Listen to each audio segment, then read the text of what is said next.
বাংলাদেশি এক অপ্রাপ্তবয়স্ক মেয়ে সহ এক মহিলা আটক কদমতলা থানার পুলিশের হাতে। মঙ্গলবার রাতে ইচাইটুলগাঁও এলাকা থেকে আটক করা হয়েছে বাংলাদেশি একজন মহিলা ও একটি অপ্রাপ্তবয়স্ক মেয়েকে। গতকাল রাত 2:30 নাগাদ রাতের টহলদারি চলছিল ইচাইটুলগাঁও এলাকায়। একটি রাস্তার উপর সন্দেহজনকভাবে তাদের ঘোরাঘুরি করতে দেখে পুলিশের সন্দেহ হয়। তাদের জিজ্ঞেস করে জানতে পারে অবৈধভাবে কাজের সন্ধানে ত্রিপুরায় প্রবেশ করে তারা। তাদের কাছে কোনো পাসপোর্ট বা বৈধ কাগজ নেই প্রবেশের। তখন ঘটনাস্থল থেকে উদ্ধার করে তাদের নিয়ে আসেন কদমতলা থানায়। স্যার, দেখতে পেলাম দুজন বাংলাদেশি নাগরিককে আপনারা আটক করেছেন। কোথা থেকে আটক করেছেন বাবু? কিভাবে উঠে আসলো এই সাফল্য আপনাদের? গতকালকে আমাদের নাইট রাউন্ডে ডিউটি ছিলেন আমাদের এএসআই ডিএম সাকমান আমাদের, এবং আমাদের একটা পেট্রোলিং পার্টি ছিল, এসপি ছিল, সঙ্গে টিএসআর ছিল সেখানে। এটা হলো আলী হোসেন ছিলেন এসপিও। তারা যখন পেট্রোলিং ডিউটি করছিল ইচাইটুলগাঁও এরিয়া, তখন তারা রাস্তার মধ্যে আলী হোসেনের সঙ্গে যারা টিএসআর ছিল, আলী হোসেন সহ তারা দেখতে পায় দুটি মহিলা মানে সন্দেহজনকভাবে ঘোরাফেরা করছে ওই এলাকাতে। তখন তারা এগিয়ে এসে তাদেরকে জিজ্ঞাসাবাদ করে।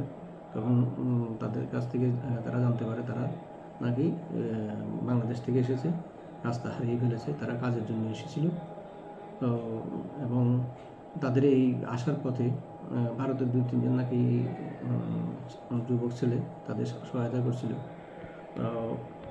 একজনের নাম হলো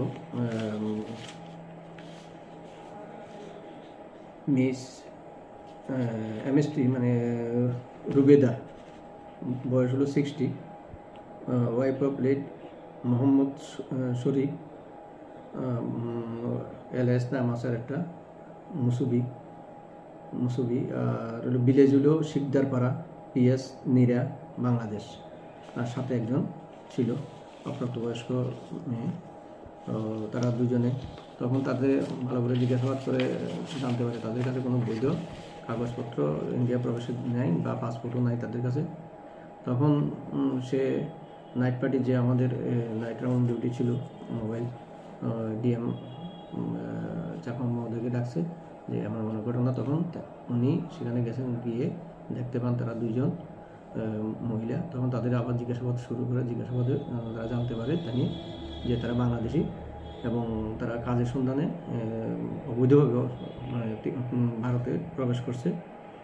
ভারতে প্রবেশে কাজে সহায়তা করছে ভারতের নাকি 2-3 যুবক, তারা সহায়তা করছে। তখন তাদের কাছে কোনো বৈধ কাগজ আছে কিনা বা পাসপোর্ট আছে কিনা জিজ্ঞাসাবাদ করলে তারা জানায় তাদের কাছে কোনো বৈধ কাগজ নাই, তারা অবৈধ পথে প্রবেশ করেছে।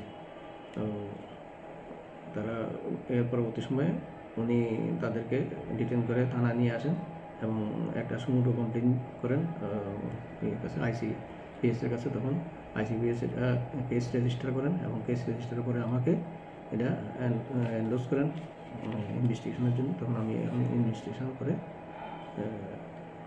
আন্ডার ইনভেস্টিগেশন আছে, তাদের কোর্টে ফরওয়ার্ড করা হয়েছে।